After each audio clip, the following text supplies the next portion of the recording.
Over the years, I must say, I have become quite the conversationalist. But this flow of conversation doesn't just happen. It's a delicate balance to maintain. A careful balance between serious conversation. My dog just died. Yeah. I can tell. And random drops of conversation never expected. So, what day of the week will your 27th birthday be on? What the fuck? Over decades, well, mostly over a slower-paced philosophy class, I've curated the greatest questions of all time to drop into any awkward silence. So, why do you hate me? What? Just, curious. So allow me to take you on a journey through a list of conversation baddies to spice up any interaction. But first, of course, we need an awkward silence. If you were to say a candle, how high would your flame be? Note! Whatever the answer is, the follow-up must be, oh, so you're depressed. I see. This question cuts deep. A real necessity for any meaningful interaction. Cuts right to the soul. So, what's your favorite brand of flashlight? What?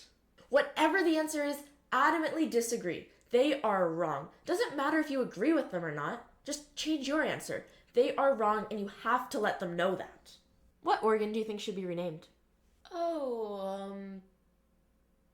The kidney? Incorrect! The correct answer is the gallbladder. The name bladder is taken, find a new thing.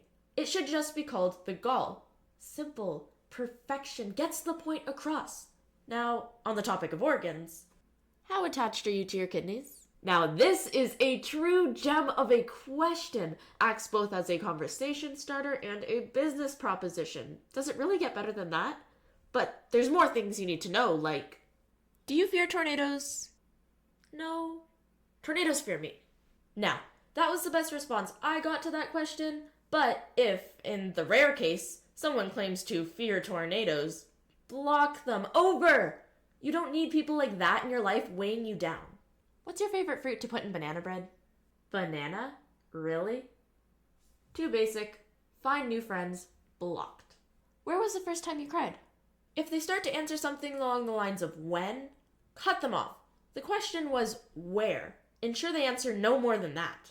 Now, those questions are your guidebook. No more boring conversation. So the next time you're stuck in an elevator or at a family reunion or just tired of basic small talk, remember, if you were a candle, how high would your flame be? Pretty high, I think. Yeah. Depressed. I see. Thanks for watching.